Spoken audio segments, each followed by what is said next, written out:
Diyos. Amen. 24/7 worshiper of God. Amen. Hallelujah. Tayo po muli ay manalangin as we start this sermon. Purihin ka, O Diyos, sambay ng ngalan mo sa kalangitan, Panginoon. At tunay nga, Panginoon, ikay mabuti. At kami nagpapasalamat, O Diyos, sa umagang ito na binigay mo sa amin upang magsama-sama magsamba, magpuri at mabigay ng pugay. At itatanghal ka namin, O Diyos, sa aming kalagitnaan, Panginoon. Pangunahan mo kami, O Diyos, nawa, Panginoon, buksan mo ang aming puso't isipan. Panginoon, Lord God, ang aming kaluluwa, ang aming espiritu, Panginoon, Lord God, ay makinig ng iyong salita. Ang aming buong pagkatao ay sumamba lamang sa iyo, Panginoon. Purihin ka, O Diyos. May you bless me, Lord God, to bring your message today. And your name be glorified. In Jesus' name, amen and amen. Worship. So, ang worship katulad dito is very essential sa mga mananampalataya ng Panginoon. Amen po? In fact, kung ito ay kukumpara natin sa mga ating pagpeprepara or any celebration sa ating buhay, it's most important na siya pong ating pinaghahandaan Sunday after Sunday. Amen? Although in the past, ginagather natin ng Friday, but today again, it's another Sunday of a gathering of a genuinely redeemed people of God to worship the only true God. Amen? Sunday like this must be filled with victorious worshiper. And all those people gathered around are called celebrators. And prior of coming here, all brethren shall be rushing in a corporate worship as a completely prepared spiritually. And there must be excitement in the preparation where in all reverence, this must be in display, recognizing that the central focus of our worship is only Christ. He is alone.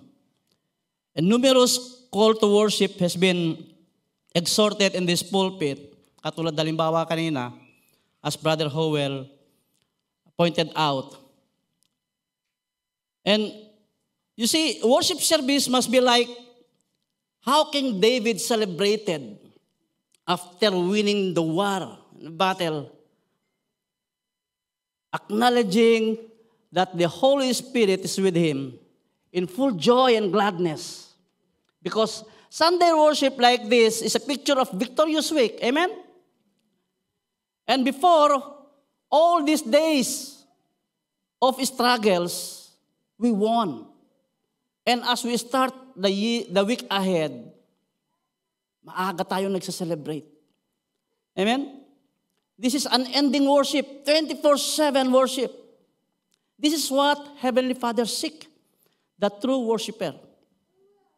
And to emphasize the ultimate worship picture, this is described in the book of Revelation, and what we look forward, we will be in heaven witnessing this happen in eternity. As we read Revelation chapter 1, verse 12 to 18, it says,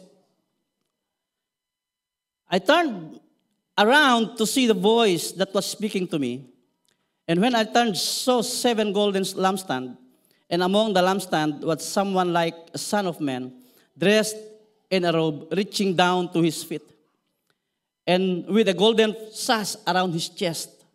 The hair on his head was white like wool, as white as snow, and his eyes were like blazing fire. His feet were like bronze glowing in a furnace, and his voice was like the sound of rushing waters. In the right hand, he held 7 stars, and coming out of his mouth was a sharp, double-edged sword. His face was like the sun shining in all its brilliance. And verse 17, when I saw him, I fell at his feet as thought dead. Then he placed his right hand on me and said, do not be afraid. I am the first and the last. I am the living one. I was dead, and now look, I am alive forever and ever, and I hold the key of death and Hades. As we jump to chapter 4 of Revelation, sabi niya doon, after this I looked, and there before me was a door standing open in heaven, and the voice I had first heard speaking to me like a trumpet said, "Come up, and I will show you what must take place after this." At once I was in the Spirit, and there before me was a throne in heaven with someone sitting on it, and the one who sat there had the appearance of jasper and ruby. A rainbow that shone like an emerald encircled the throne. Surrounding the throne were 24 other thrones, and seated on them were 24 elders. They were dressed in white and had crown of gold on their heads. From the throne came flashes of lightning, rumblings, and peals of thunder. In front of the throne 7 lamps were blazing. These are the 7 spirits of God. Also in front of the throne there what looked like a sea of glass, clear as crystal. In the center around the throne were 4 living creatures, and they were covered with their eyes in front and in back. And the first living creatures was like a lion, the second was like an ox, the third had a face like a man, and the fourth was like a flying eagle. Each of the 4 living creatures had 6 wings, and was covered with eyes all around, even under its wings. Day and night, they never stopped saying, "Holy, holy, holy is the Lord God Almighty, who was and is to come." Whenever the living creatures gives glory, honor, and thanks to Him who sits on the throne and who lives forever and ever. What a picture of glory. And this picture is one need to remind that us, in our age, when we much more emphasize and incorporate worship like this on being relaxed and even casual. You see, if the Lord Jesus Christ will physically appear with us here today, He would like not be dressed up blue jeans, but in shining white robe, as we see in these passages that we have read. And rather than chatting with Him, we would be straight up, downfall before His feet and worship, as we learn this. It's the same vision that Isaiah saw in chapter 6 of Isaiah, verse 1 to 8. With 6 wings, 2 covered their eyes, 2 wings covered their feet, and only 2 used to fly. This is what we are looking forward as we ourselves being with our Savior and our Lord in heaven, worshiping in eternity. Amen?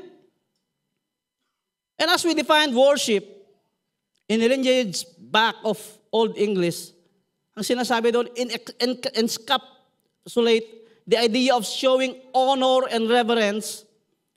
And in context, worship represents an act of devotion and respect toward a divine being. A supernatural one. It simply defines worship entails expressing great regard, honor,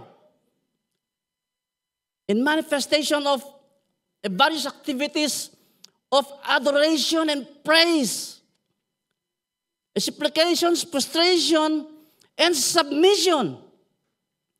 Ultimately, worship is endeavor to honor and pay homage to God Almighty. Amen?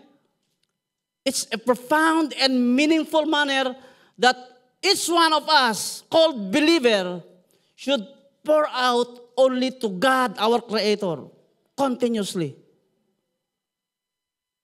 In Greek, worship called proskuneo. And this means worship or show reverence and often physical gestures such as bowing down, praising, kneeling down before God and prostrating oneself. But worship is more than just physical gestures. Categorically, worship cannot just be done and acceptable. Before the throne of Holy One, we have to have that connection, inner connection with God. Because not all worship are acceptable. In John chapter 3, as we have read in a many times of our lives as believers, we have seen this conversation of Nicodemus with the Lord Jesus Christ, pointing out the declaration of connection, relational to God. And His divine mercy and grace in His kingdom is the only thing for a person, for a believer to be able to worship Him in spirit and in truth. While the other verses afterwards states away the other sides of the coin. Because whoever believes in Him is not condemned, but whoever does not believe is condemned already because he has not believed in the name of the only Son of God. That's stated in verse 18 of chapter 3 of John. It started with genuine faith. As God, in His mercy and grace, given to us. What is not normally emphasized in preaching about the gospel is that we forget the wrath of God. People forget the wrath of God. And John chapter 3 emphasized that in very last part of chapter 3. Because without recognizing your position before God as He is holy and we are not, it will be hard for us to worship Him. We have to see ourselves in a total depravity before God. And we don't deserve anything. And in this way, God allows us to worship Him through His grace and mercy. The 4 books of gospel, as we have seen in Matthew, Mark, Luke, and John, is a series of activities of Lord Jesus Christ's mission while on earth. These 3 years of mission of the Lord Jesus Christ in flesh is massive. Healing sicknesses, meeting people, sharing the word, teaching and discipling, changing people's heart, and moving from place to place. It's not just a simple journey. A very serious journey to seek the true worshiper of God. Pinagmamalaki mo ko man din, bira. I have tried to walk 22 kilometers by foot at the age of 12. Akala ko napakalayo na nung nilakad ko mag-isa. When I investigated this, you see, when you plus, brother, yung picture kanina, mahilig ako sa mapa eh. And you see, in this journey, in John chapter 4, you will see there Jerusalem, Samaria, and Galilee. You know what? Because Judea is located south, the trail from there to Galilee, it took you 65 kilometers to reach out. And on those time, wala pang bullet train, wala pang metro station, walang Grab, walang taxi. They traveled by foot. And along the way, they passed Samaria in the middle. Kikita nyo, the middle, oh? You see, this single journey illustrates how the Lord Jesus Christ intentionally appoint a time for Him to meet true worshiper of God. As we read in John chapter 4, verse 1, now when Jesus learned that the Pharisees had heard that Jesus was making and baptizing more disciples than John, of course, Jesus not baptizing alone, but through also his disciples, he left Judea and departed again for Galilee, and he had to pass through Samaria. So he came to a town of Samaria called Sychar, near the field that Jacob had given to his son Joseph. And Jacob's well was there. So Jesus, worried as he was from his journey, was sitting beside the well, and it was about the 6th hour. 6 hours counted from the darkness to light. So ang 6 hours is started from 6 o'clock. So you count 7, 8, 9, 10, 11, 12. 12 noon. Tanghaling tapat. So with that long journey, ako nga 22 kilometer pa lang, pambihira. Hindi ko na makalimutan sa buong tanang buhay ko. And this 65 kilometer. How can you imagine a man to be exhausted like that? And there, he himself waited to appointed time for this Samaritan woman. Nauna pa siya. Nag-aantay, nauna pa siya. Tayo 10:00, tanghaling tapat na, late pa tayo. Amen? We have to note this. In the very point that Jesus Christ is about to meet this Samaritan women in those times were half Jews and half Gentiles. They were racially mixed society. Kumbaga sa panahon natin, tawag natin mistiso, crossbreed. So you see, hindi madali because they have that culture. So, as we go along with this conversation, so nakaupo siya, nakita nyo, parang ganyan nakaupo siya, andun yung banga na pagsasalok, parting yung ale. I really want to share this short clip, but I don't have much time. Share ko na lang sa inyo sa, napakaganda ng conversation. And sabi doon sa verse 7, when a Samaritan woman came to draw water, Jesus said to her, will you give me a drink? His disciples had gone for a town to buy food. Then the Samaritan woman said to him, you are a Jew and I am a Samaritan woman. How can you ask me for a drink? Because associating with Samaritan for them in their culture is like not allowed. It is unlawful to mingle for a Samaritan woman as you are a Jew, because they considered Samaritans as impure, a defiled culture. And prior to this, the Jews used to reroute, iikot sila, no? Para iwasan lang itong Samaria location na to. But the Lord Jesus Christ intentionally passed through this. It's not by accident, but it is an appointed time for Him to meet a worshiper. Logically, people draw water during morning or sunset kung saan hindi mainit. Amen? Sino ba naman ng tanghaling tapat kukuha ka ng tubig sa balon? Have you, taas ang kamay yung nakaranas nito, yung may giniling na ganun, na inihila? Naranasan ninyo? An 80-meter well. Tapos pag ahon mo ganun, nahulog mo pa ulit, so ulitin mo na naman. In our time, may bomba na eh. Kaya lang, pag madaling araw, walang tubig yun. So kailangan mong buhusan ng at least 1 gallon para yung suction ay mangyayari. So, you see here, and of course, the Lord Jesus Christ know very well the reason behind why.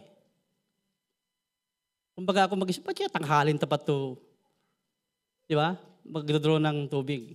May rason, may dahilan ka. Kasi nagtatago ka eh. Ayaw kang makita sa maraming tao eh. With this, the Lord Jesus Christ did not answer the situation, but gave an intriguing answer and a statement to a woman that will give interest to her later. Sabi niya, Jesus answered her, if you know the gift of God and who it is that asks you for a drink, you would have asked him and he would give, you have given you living water. We know now that living water, pointing out to himself as he himself is the living water. Amen? It's all about eternal life. Kaya ang sabi niya sa verse 11, kung ako nga mag-i-imagine, sabi niyo, sa panahon natin, sabi niyo, meron nga. That's how sarcastic must be the situation. Wala lang din lang nakasulat yan dyan eh. Because politely, yung nakasulat dito, sir, the woman said, you have nothing to draw. With this water, the well is deep. And when you can get this water, living water, are you greater with our father Jacob, who gave us the well and drank from itself, as did also his sons and his livestock? This normal reaction from a person hearing a remarkable statement from a stranger. Amen? But of course,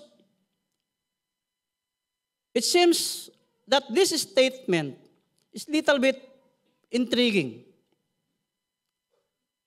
And Jesus answered again in verse 13, everyone who drank this water, tinuturo niya yung well, will be thirsty again. But whoever drinks the water I give them will never thirst. I think this time the face of the Lord is too serious, without any smile.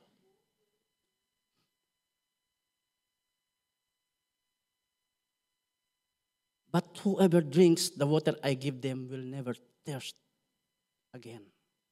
Indeed, sabi niya, the water I give them will become in them a spring water welling up to eternal life. Now, the lady might be buying the statement because of the intentional statement of the Lord. And people don't used to buy this like of statement without proving authenticity. Amen? Ipagsigawan mo, mananampalataya ka ng Diyos, walang makikinig sa iyo unless they will see your life reflecting it. Kahit ilang beses mo pa sabihin, isulat mo pa sa noo mo na born again ka. Unless you do the thing as the Lord says, no one will going to realize that you are one of them. Of course, the woman might exclaim, totoo kaya to? Prove it. Maaari, di ba? Then the woman said to him, sir, give me this water so that I won't get thirsty and have to keep coming here to draw water. I see this sarcastically that the woman in her statement is that we should notice the indication of tiredness. Pagod na siya sa buhay niya.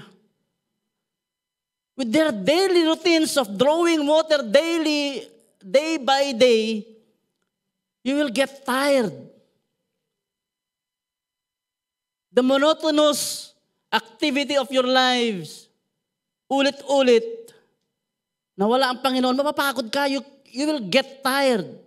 We do know that when we rely on our own strength and having this normal water to quench our thirst every day, you will end up exhausted and be thirsty again and again. So with the continuation of their conversation, in verse 16, he told her, go call your husband and come back. Oh. Kumbaga in this millennial age, oh boy, you know me. So there is a tricking response here. I have no husband, Lord. As she replied. And the Lord responds with a request to draw him this attention that the Samaritan woman should think deeper. Jesus said to her, you are right when you say you have no husband. In fact, you have had 5 husbands. And the man you now have is not your husband. What you have said is quite true. Sa panahon natin, sabihin, lalakero ka. Sakit. Bob, Now, the woman realized, as he heard this impossible information, for a stranger to know about her, leading her the speculation that this guy is not a simple person. Kaya sinabi niya, sir, the woman said, I can see that you are a prophet. And with her statement, she is now pointing out about the religious division between the Jews and the Samaritans. Kaya ang sagot niya sa verse 20, sabi niya, our ancestors worship the God in this mountain. But you, Jew, claim that the place where we should worship is in Jerusalem. What you can see here is the understanding that in Old Testament about specifically the description of the tabernacle. Amen? Natatandaan pa ninyo? Yung merong holies of holies. In our studies of tabernacle, where there is a place for a Gentile. And in this statement of a woman came from this description of tabernacle. It's an indication of a different belief on how to worship God. And secondly, may this imply to us that in her understanding, worship must only be done in Jerusalem. And specifically, in tabernacle, alone. And somehow, how they can worship God in Jerusalem where they are not permissible as Samaritans. And in that case, the Lord Jesus Christ declared this in verse 21 when he says, woman, Jesus replied, believe me, a time is coming when you will worship the Father neither on this mountain nor in Jerusalem. You Samaritans worship what you do not know. We worship what we do know, for salvation is the Jews. That's why I have read the Revelations for us to see that to confirm that all believers in this place, we know the God we worship in heaven. Amen? As Jesus Christ told this lady that this Samaritan woman don't know whom they are worshiping with. And in verse 23 says, yet a time is coming and now has come when the true worshipers will worship the Father in spirit and in truth. For they are the kind of worshipers the Father seeks. God is spirit, and his worshiper must worship in the spirit and in truth. In verse 21, the Lord Jesus Christ is openly not limiting the place to worship God. In what specific place? It's not just in tabernacle. You can worship everywhere. And we call this place worship hall. The word where in 4 W's has now been answered by the Lord, placing us in the situation that we can worship God in everywhere. But this doesn't mean that it is an excuse for you not to be with brethren as a corporate worship and you keep yourself doing it by Zoom. Malapit na nga ipatanggal ni Pastor yung Zoom. Ngayon, Pastor, paalala ko lang, 23 na next week, magbabayad na ulit tayo ng 500 plus for the Zoom. May 23. Of course, we do believe yung mga nasa Zoom ay they are worshiping in a right manner to worship God. No offense to them. And with this scenario in John chapter 4, it implies the way of sharing the gospel where you drive people, the people of God, into move as God, looking for them as they are true worshiper of God. Amen? Seeking worshiper, not just a believer. I have to repeat this. God is seeking true worshiper, not just a believer. A serious redemptive plan of God has been displayed with this woman. Excuse me. Intentionally. To win her back. This is what being described in the metaphor written in John chapter 10 verse 16. To bring back those sheep outside the pen. And as the Lord sought for this Samaritan woman, this signifies His relational to mankind. As He created His people and chose them and made them to worship God. And when we say worshipers, we have to see the real elements. What really means to be a true worshiper of God. And with this evangelism point of view, as God pictured us, as the Lord Jesus Christ, a conversation to a woman, He pointed out clear first to make us a true worshiper to believe a true God. Verse 22. So the God that being described in the Bible must be all understood by a believer, though it's beyond our capacity. Amen? Because God is beyond description, but with the capacity given to us, to every individual, it is imperative for us to continuously study the Word of God, to seek more of Him, to learn more about Him, to eliminate the other gods that we have, the small gods. This is pointing out the previous preaching of Pastor Jong to get rid of those small gods of your life. Amen? And only to pour out your worship to the only one true God.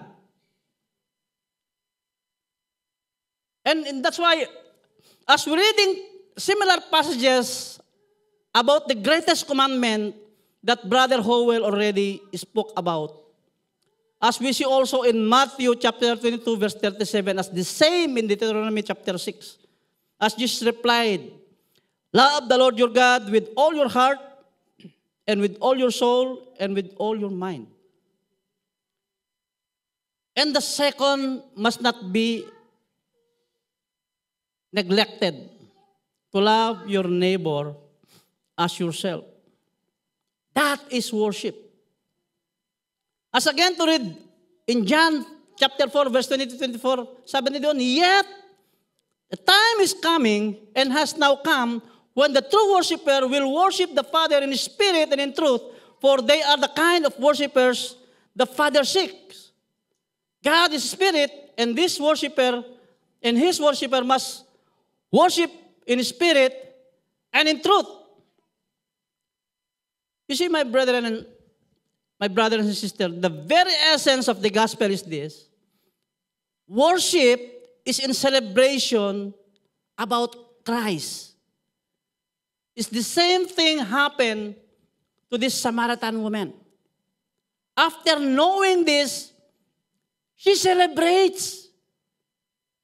Siguro papalayo siya sa Panginoon para tawagin yung kanyang kabiyak kung sino man yung kasama niya at isabihin sa kabilis, tagtatatalon ito. I saw him. I have met him. You see, he is proclaiming about Jesus Christ. That's why I encourage you to meditate this chapter 4, which is very essential to our journey as believers. Because this means that after receiving salvation from the grace of God, for you to be a true worshiper of God, God deals you with every circumstances of your life, that in every place and in every situation, It's about the goodness of God in you to mold you more in perfection with all might, strength, mind, and soul. Meaning, all your life, it must be in worship and become more excited about God day by day. It's in a proclamation of God's saving grace through the Lord Jesus Christ, in songs, in your stories, in your prayers, in thanksgiving, and the church glorifies God and extols Him in His act of redemption. Amen? And this is what we must be here in Sunday after Sunday. That we render our corporate worship orderly. The excitement is there. The energy is there. And believer as we are, kahit puyat ka pa sa gabi, you are ready to worship Sunday after Sunday. And as believers, as we see ourselves genuinely believing God, is to worship Him more in every situation of our lives. Amen? It's not about rituals, my brothers and sisters. It's not about locations. It's heartfelt connection to our holy God.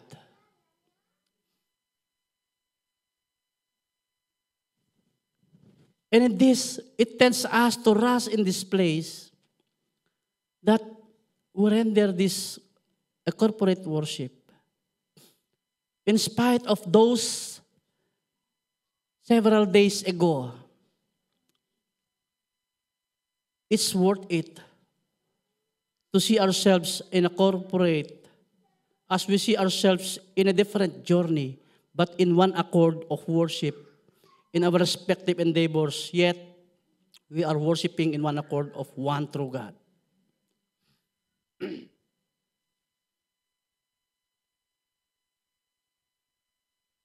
And as we explore the week ahead, we'll always be hopeful that the Holy Spirit will always guide us through to be in this place again next Sunday to worship Him. In other words, the week ahead is to explore the goodness of God and for us to display a transformed kind of believer to worship the one true God.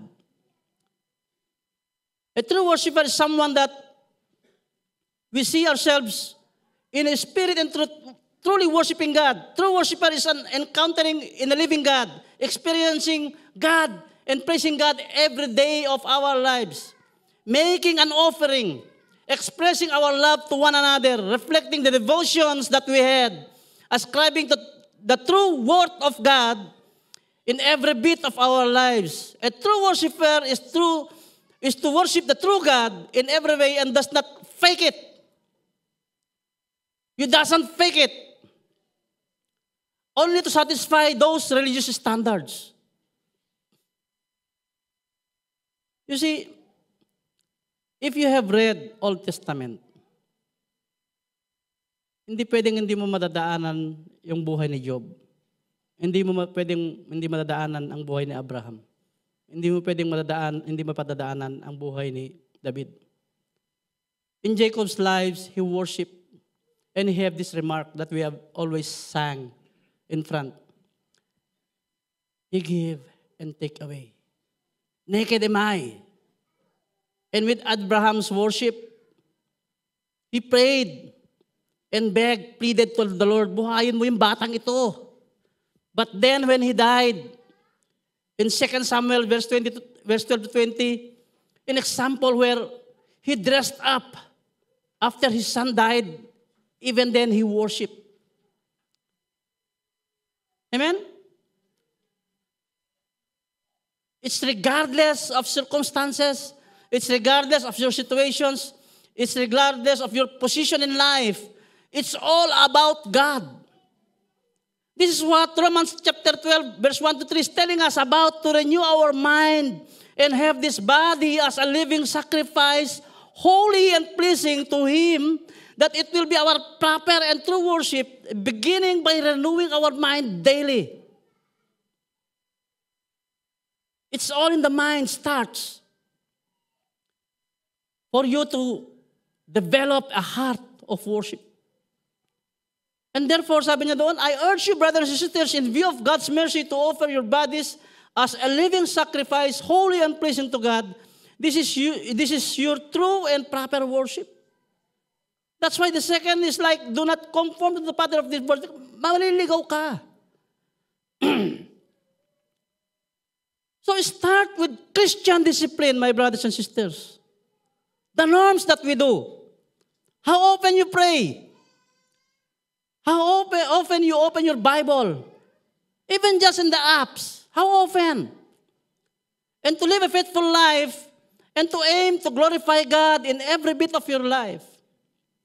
This must be our lifestyle as we read in the scriptures, bearing fruit of the Spirit.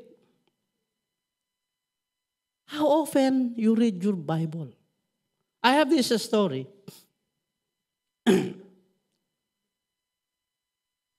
There is a couple living in a distant, as they call themselves, part of a congregation.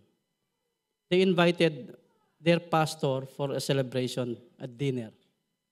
And of course, sa lugar namin, pagka nag-celebrate ka ng ganyan, yung mga losa na nakatago sa cabinet, lalabas yan. Yung mga na-armilor na kumot, lalabas yan. Yung kami mga anak ng magulang namin, lata na plato. Pero yung bisita, kung you have golden spoons, you will show that golden spoons. Of course, in this story, they have gold-plated spoon and fork. Then, the dinner happens peacefully. The dinner happens with celebrations, prayer, and meditations. And afterward, the pastor left with goodbyes. And he promised to come back after a month. So, during the days before that month to come again, this husband and wives argued. Nawawala yung golden spoon. Kinuha ba ni pastor? Di ba siya nagkasya sa Sharon? Yung naka-karton na pansit? They have these struggles of confronting the pastor, but of course, dumating yung panahon na bumalik na ulit yung pastor. Then, nagkukurutan sila, ikaw na magtanong kay pastor. Ask pastor if maybe he accidentally naganahan siya doon sa kutsara nilagay sa bag niya. Of course, because of transparency, the woman asked. Usually, yung women magsasalita, pastor, mawalang galang na po. Accidentally tabi niyo ba po yung spoon? And straight away, the pastor answered, you know what? I've seen your Bible in the bathroom, and I put the spoon inside of it. Meaning to say, they didn't open their Bible for a full month. This is not an excuse. Opening your, in my entire life, I cannot buy an expensive Bible. That's why God allows someone to give me a Bible. Kaya, nirap ko palang maayos yun na if in the entire life, meron ako, ikikip ko siya and even their messages is in there. But the message of the Bible will always be new. Lagi siyang bago. So, to see yourselves, if you consider yourselves a true worshiper of God, first you see yourselves being transformed. And by the Holy of God, as He transformed us in our trespasses, we see ourselves a changed person, a transformed one. That now you love His Word. You are going to meditate it every day and night. You long to read these passages. You long to meditate His promises. Secondly, as you read this Bible, you see yourselves in humility. You cannot get over to this grace being given to us as our sins has been forgiven because of His grace and mercy, that the Holy God, with your trespasses, He erased it. Then you want to serve Him all the more as you see yourself persevering with faith, as we see and keeping ourselves in worship to Him in all our hearts. Amen? A true worshiper become a man and women of faith because they have built intimacy in the relationship with God. As we come before Him to study His attributes. Ngayon, meron na kayong mga lessons sa inyong mga CGs, attributes of God. Read them. And the Bible says, without faith, it is impossible to please God. In conclusion, mga kapatid, our life must be a definition of worship as God chooses us to be one. As described in Isaiah chapter 6 and in Revelation chapter 4. It's like those four creatures covering their eyes with their wings and their feet, as 4 wings out of 6 has been used to cover themselves, as 2 wings only used to fly, as an indication of a true worship of a true believer, as they shout, "Holy, holy, holy." We need to remind ourselves over and over that the focus of Sunday worship must be upon the living Christ among us. In truth, if Christ were bodily present today and we could see Him in our naked eye, all our worship would become intentional. Amen? If Christ stood today in our platforms, we would be all silent and in reverence, bending our knees without asking anything from Him. And if Christ loudly speak His voice, leading our hymns, we all together would sing in a harmonious voice of singing and worship. And the word would take on meaning.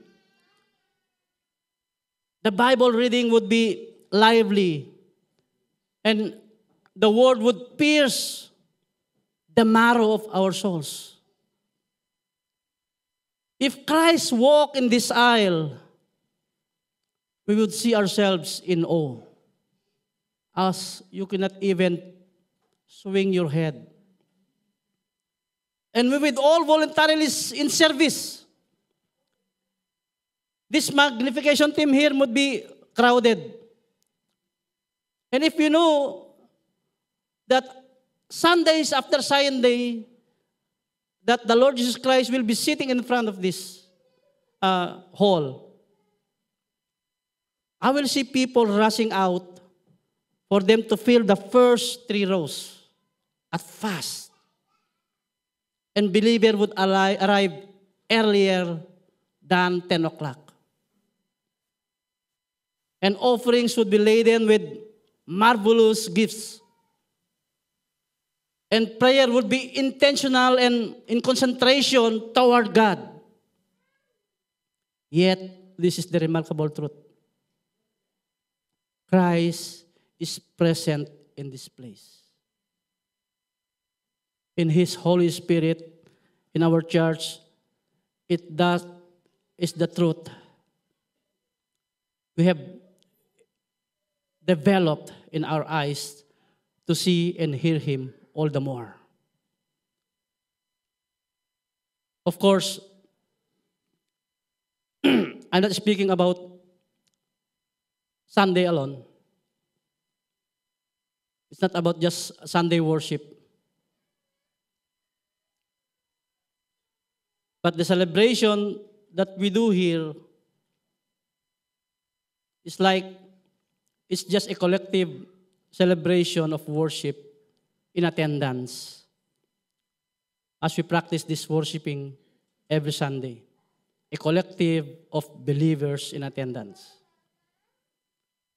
And how about our daily activities in our offices, in our respective endeavors, at home, at our workplace,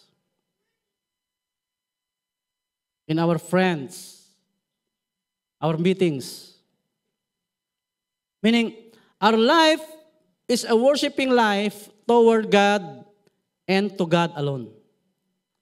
And like the meeting of the Lord Jesus Christ with this Samaritan woman, we should be now boldly, as He described, to boldly share the word that we enjoyed, the blessings of salvation, that it is always be part of our worship is to explode of blessing that people surround us must see the blessing that we have enjoyed and we are enjoying, the blessings of salvation. And we should be now like a missionaries in our workplaces, in our brethren, with our relatives, asking for your prayers. And the redemptive plan of God is truly will come to every life of believer.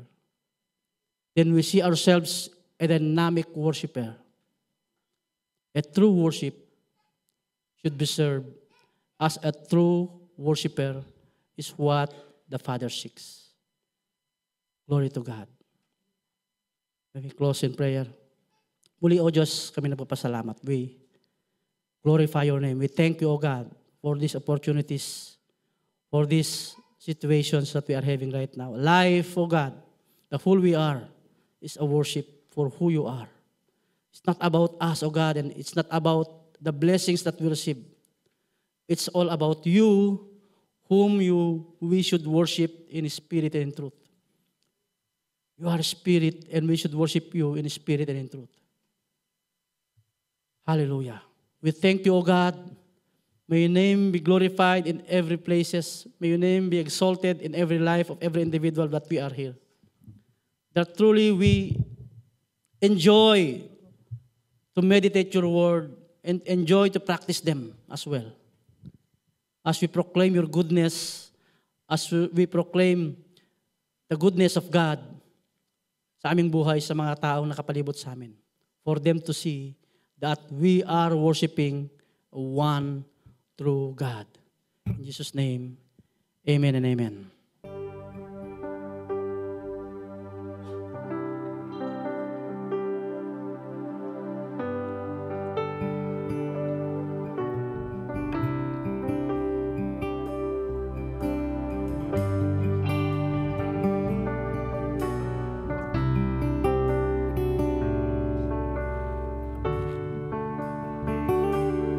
When I look into your holiness, when I gaze into your loveliness, then all things that surround become shadows in the light of you.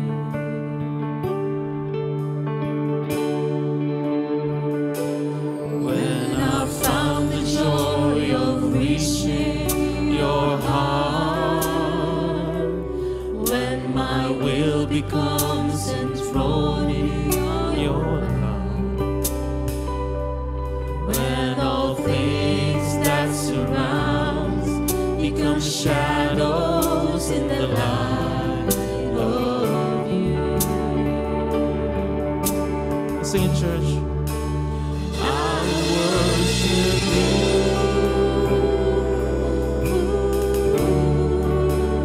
I worship you.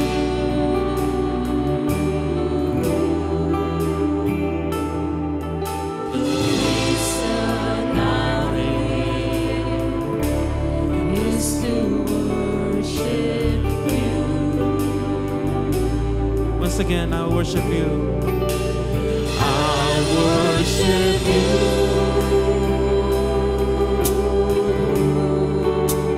I worship you.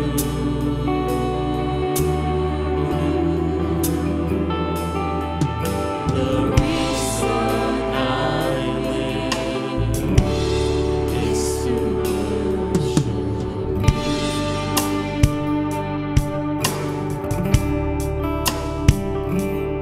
When I look into your holiness, when I gaze into your loveliness, when all things that surround become shadows in the light of you.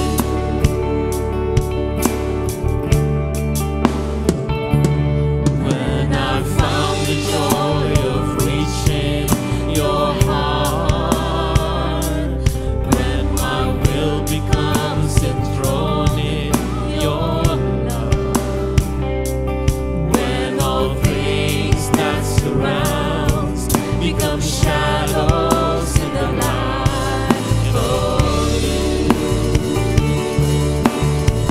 I worship you. I worship you.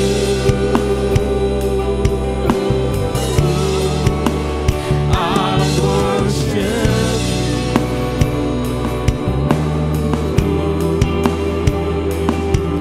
The reason I live is to worship you.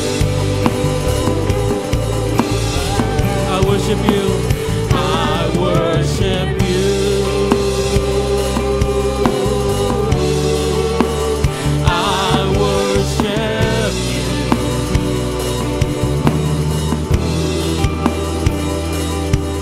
The reason I live is to worship. Once again, let's sing. I worship you.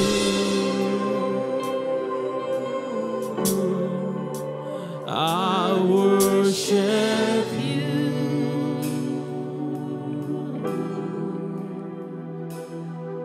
The reason I live is to worship. Yes, oh Lord. It is so great, oh God, that everything that surrounds us, oh Lord, is a shadow in the light of you, Lord God. To dear God, what we need is only you, oh God, in our life. Nothing else, oh God. This world cannot offer anything, oh Lord. But the joy of reaching your heart is everything for us, Lord God. We worship you. We worship your holy name, O Lord. In Christ's name we pray. Amen.